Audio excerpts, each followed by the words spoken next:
त्वमादिदेवः पुरुषा पुराणः त्वमस्य विश्वस्य परम निधानम वेत्तासि वेद्यम च परम च धाम त्वया ततं विश्वमनंत रूप वायु यमः अग्निवर्णा शशांकः प्रजापतिस्त्वं प्रपितामहस्य नमो नमस्तेस्तु सहस्रकृत्वा पुनश्च भूयोऽपि नमो नमस्ते।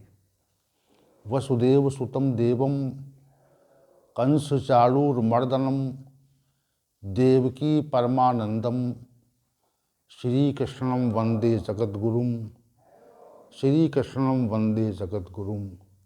कृष्णाय वासुदेवाय हरे परमात्मने प्रणतक्लेशनाशाय गोविंदाय नमो नमः गोविंदाय नमो नमः।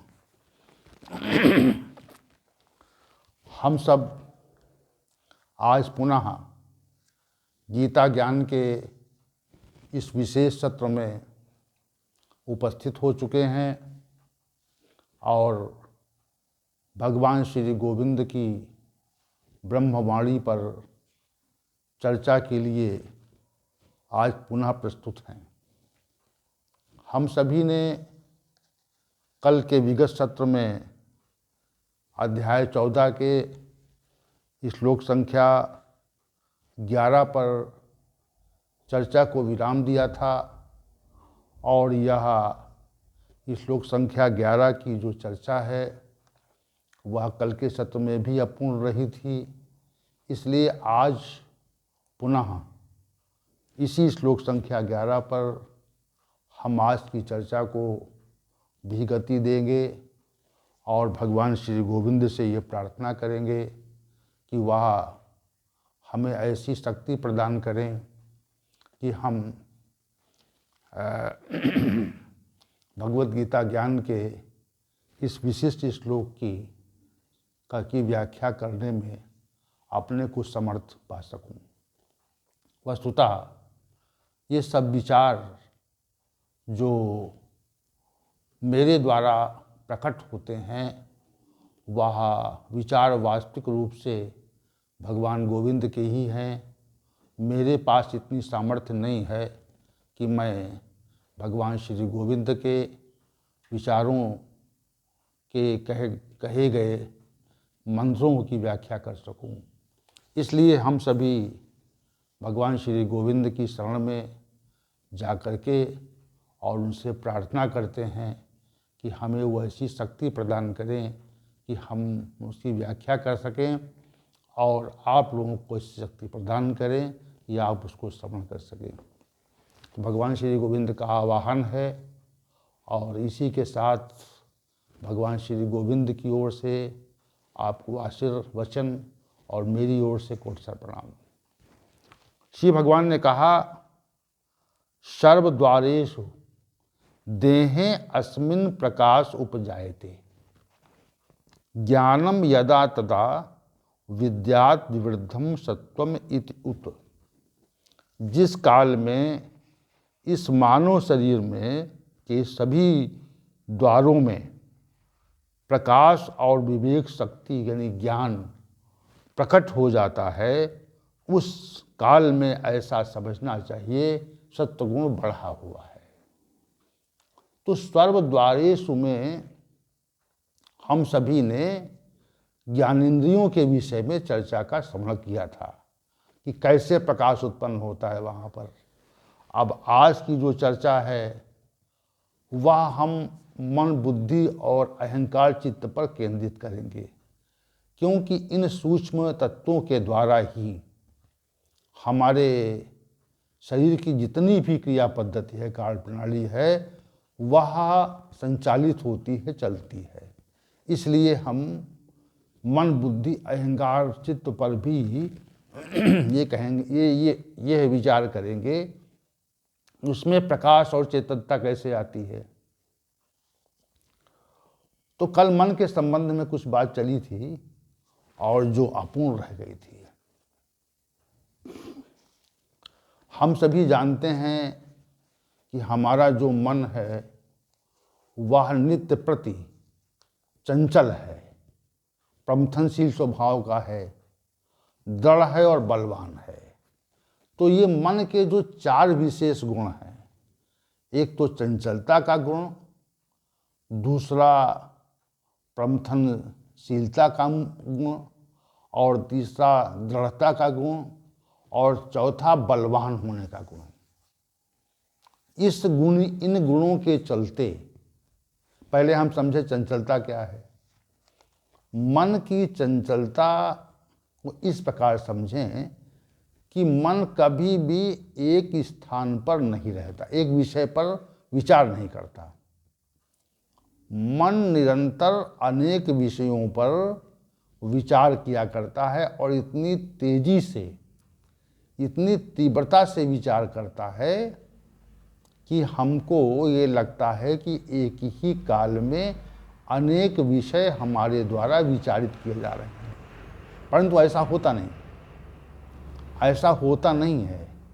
मन की ये विशेषता है कि वह एक काल में एक ही विषय का विचारण कर सकता है, परंतु ऐसा लगता है तेजी से चूंकि हो रहा है, तीव्रता से हो रहा है। जैसे पंखा जब तीव्रता से घूमता है तो ये लगता है कि इसमें पंख इत्यादि नहीं है, एक घेरा बन जाता है, परंतु वास्तविक बात यह है कि उसमें पर होते हैं। जब पंखा रुकता है तो उसके पर प्रतीत होते हैं, लेकिन वो इतनी तेजी से गति करता है कि उसके जो पर हैं वो दिखाई नहीं पड़ते। उसी प्रकार मन के द्वारा जो विषय विचारित होते हैं, उन विषयों में इतनी तीव्रता होती है कि लगता है कि एक ही काल में अनेक विषय विचारित हो रहे हैं। ऐसा लेकिन नहीं है, एक काल में एक ही विषय पर विचारण होता है।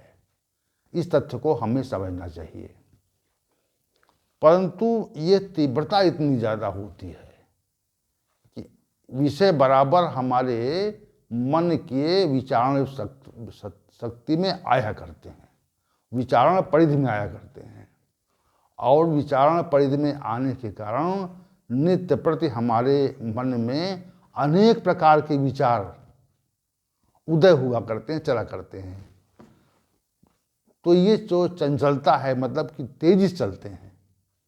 मन की विचारण परिधि में अनेक प्रकार के विचार जो हैं वह नित्य चला करते हैं, रहते हैं, और ये एक के पश्चात दूसरा, दूसरे के पश्चात तीसरा, ये क्रम से 3, 4, 5, 6, 7, 8, 9, 10 इस तरह जो है अनेक विषय, एक ही विषय नहीं है, एक ही विषय के संबंध में भी हम विचार करते हैं, और उसमें उस संबंध में भी हम अनेक प्रकार के तथ्य देख लेते हैं। तो ये देखा होगा आपने कि एक ही विषय या अनेक विषय मन की विचारण परिधि में आते रहते हैं। तो ये इतना तेजी से होता है, इतनी तीव्रता से होता है कि लगता है कि एक ही साथ अनेक विषय विचारित हो रहे हैं। तो कई विषयों पर मन का स्पर्श करना, ये मन की चंचलता कहा जाता है। चंचल मन है कि वो एक विषय पर नहीं रुकता, अनेक विषयों पर वो घूमा करता है, तो इसे मन की हम चंचलता कहते हैं। दूसरी बात यह है कि प्रमथनशीलता क्या होती है। किसी घटना विशेष के हो जाने पर मन में विचार इतनी तेजी से चलते हैं कि वो पूरे शरीर को मथ डालते हैं। जैसे मथानी जो है वह दूध को मथ करके घी निकाल देती है, मक्खन निकाल देती है।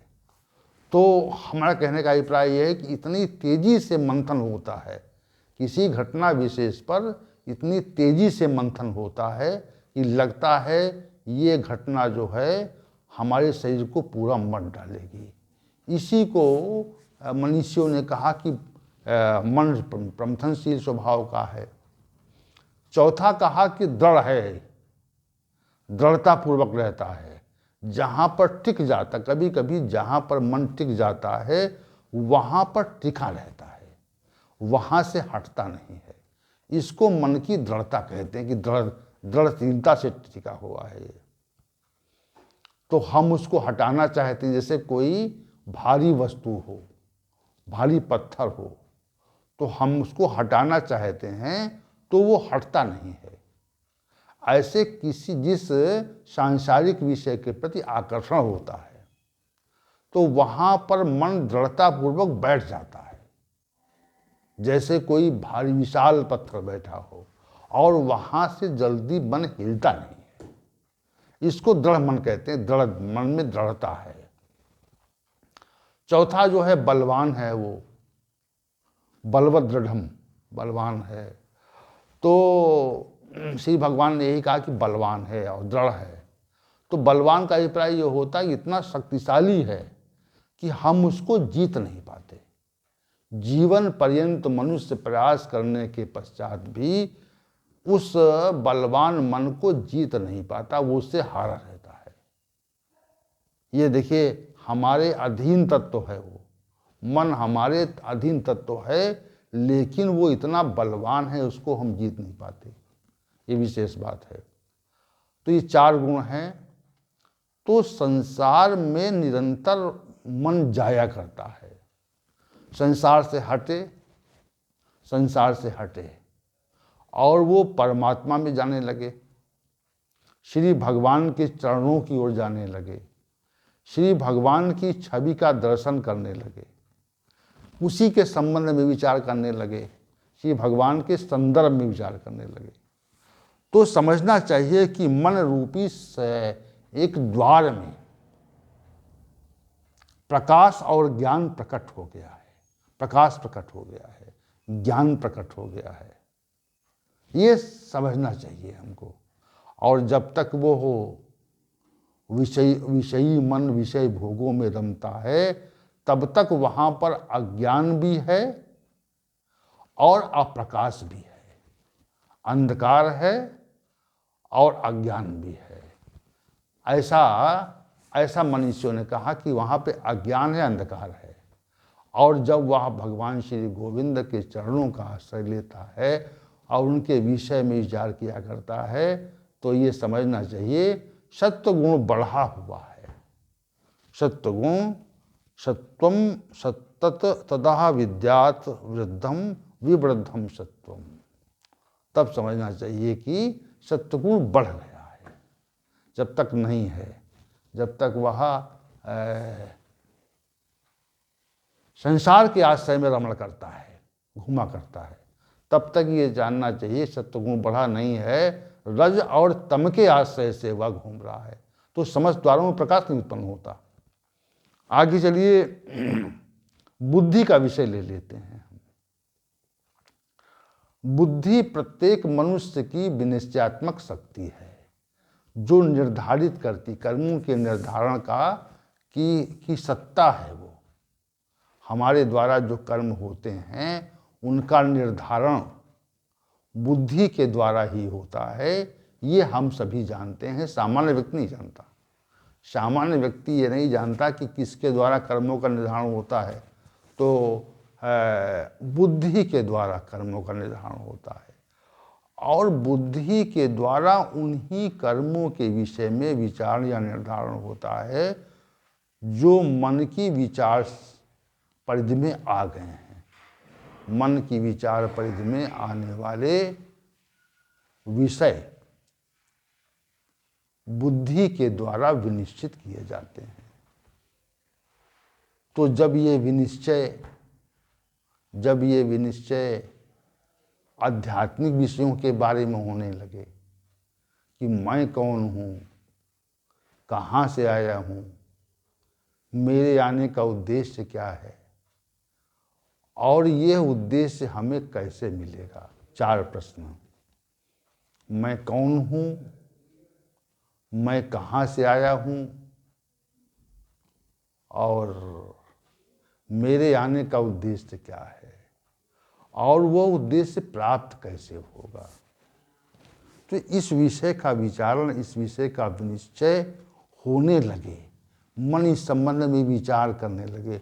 सामान्य रूप से तो मन इन विषयों पर विचार नहीं करता, यह उसकी विचार सत्ता में नहीं है। ये विषय उसकी विचार सत्ता में नहीं आते, विचार परिधि में नहीं आते। और जब आने लगे तो ये मानना चाहिए कि सत्व बढ़ा हुआ है और उसमें, उस बुद्धि में ज्ञान और प्रकाश प्रकट हुआ है, ज्ञान और प्रकाश प्रकट हो गया है। वो बुद्धि ज्ञान स्वरूप हो गई है और प्रकाश स्वरूप हो गई है। ऐसे नहीं होती, ऐसे नहीं होती। जब हम परमात्मा के विषय में विचार करने लगते हैं तो ये जानना चाहिए कि हमारी बुद्धि जो है ठीक काम कर रही है। कहते हैं कि आप बहुत बुद्धिहीन आदमी हो, आपकी बुद्धि ठीक काम नहीं करती है, तुम्हारा जो कार्य है वो ठीक नहीं है। तो बुद्धि के ठीक न कार्य होने को कैसे हम मूल्यांकित करते हैं? हम संसार के कर्मों की कुशलता को देख करके उसका निर्धारण कर लेते हैं। परंतु जब बुद्धि मन के द्वारा भगवान श्री गोविंद के संदर्भ के विषय का विचारण चले और उसका ही विनिश्चय करे, तो समझना चाहिए कि बुद्धि रूपी द्वार में सत्व गुण बढ़ा हुआ है, क्योंकि उसमें ज्ञान और प्रकाश की उत्पत्ति हो गई है। वही बुद्धि प्रकाशित होती है, वही बुद्धि ज्ञानी होती है, जो भगवान श्री गोविंद के बारे में चर्चा करती है, उसका श्रवण करती है, उसके बारे में जानना चाहती है कि भगवान क्या है, वह कितना है, कैसा है, कहाँ उसका मिलन होगा। ये विषय जब बुद्धि की विनिश्चयात्मक शक्ति में आ जाते हैं तो लगता है कि सत्व गुण बढ़ा हुआ है। सत्व गुण विवृद्धम तदा विद्यात, उस काल में, उस काल में, उस समय सत्वगुण बढ़ा हुआ मान लेना चाहिए। अब आइए चित्त के विषय में कुछ विचार कर लेते हैं। तो चित्त के विषय में जब चित्त हमारा अनेक विषयों, किसी विशेष विषय के बारे में चिंतन करता है, चित्त जो है चिंतन करता है। मनुष्यों ने माना कि चित्त में संस्कार रहते हैं और भी बातें मानी चित्त के संबंध में, लेकिन हमारा तो कथन ये है कि चित्त में से चिंतन होता है। चिंतन किसी विषयी पुरुष में विषय का चिंतन होता है। विषय बार बार उस चित्त को विषय घेर लेते हैं और उसके आकर्षण में फंसकर चित्त जो है वह पुनः पुनः उसी आकर्षण में गहनता पूर्वक विचार करने लगता है, उसमें रम जाता है। जैसे कोई व्यक्ति गंदे नाले में डूब जाए, गिर जाए, और नाला इतना गहरा हो कि पूरी तरह से वह मल से आच्छादित हो जाए, तो वैसा चित्त अज्ञान स्वरूप होता है, अप्रकाशी होता है। और जब चित्त का चिंतन भगवान श्री गोविंद की ओर चल दे और वहां से निकल ना पाए, वह जो चित्त के चिंतन रूपी समुद्र है वह उसी में फंस जाए और उसको सर्वत्र श्री भगवान ही प्रतीत हो, आभासित हो, उनका साक्षात हो, तो समझना चाहिए चित्त रूपी द्वार में प्रकाश और ज्ञान उत्पन्न हो गया है और सत्वगुण बढ़ा हुआ है। सत्वगुण बढ़ा हुआ है, तब सत्वगुण बढ़ जाता है। तो कहते हैं कि ज्ञान और प्रकाश बढ़ गया, ज्ञान और प्रकाश में प्रकाश की उत्पत्ति हो गई, ज्ञान की उत्पत्ति हो गई, ऐसे चित्त में ज्ञान की उत्पत्ति होती है। ये हमें मानना चाहिए। तो चित्त के बारे में चर्चा हो गई। अब जो तीसरी अंतिम चर्चा है वह अहंकार के बारे में है। हम सभी के पास कुछ न कुछ वस्तुएं होती हैं और कुछ विषय भोग होते हैं और कुछ हमारे सगे संबंधी होते हैं। जब वस्तुएं विपुल मात्रा में एकत्र हो जाती हैं और हमारा संयोग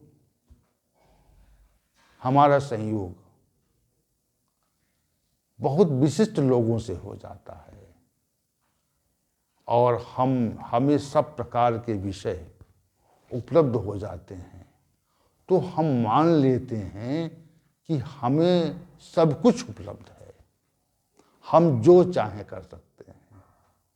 और वैसा मान करके हम वैसा ही चिंतन और वैसा ही कार्य करते हैं, अपनी सत्ता को देखते हैं, परमात्मा की सत्ता को भूलकर अपनी सत्ता को देखने लगते हैं, उसका आभास करने लगते हैं कि हम बहुत कुछ हैं। तो ऐसे आभास को ही अहंकार कहा जाता है। ऐसे आभास को अहंकार कहा जाता है और इस अहंकार में हम जीवन पर्यंत डूबे रहते हैं। वह अहंकार नामक तत्व जो है वह जीवन पर्यंत मनुष्य को अपने में डुबाए रखता है। जब यह बात प्रकट हो जाए कि हमारी सत्ता नहीं है, उस भगवान श्री गोविंद की ही सत्ता है, जो कुछ भी हमारे पास है वह उसका है, मेरा नहीं है। जो कुछ भी हमारे संपर्क में विभूतियां हैं वह उसके चरणों की दासी हैं, हमारी नहीं है, हमारा कोई नहीं है। और ये जो विषय हैं ये विष स्वरूप हैं, जहर स्वरूप हैं। यह विचार आ जाए तो हमको अपनी सत्ता का जो आभास है वह समाप्त हो जाता है। अपनी सत्ता का आभास समाप्त हो और भगवान श्री गोविंद की ही सत्ता आभासित हो।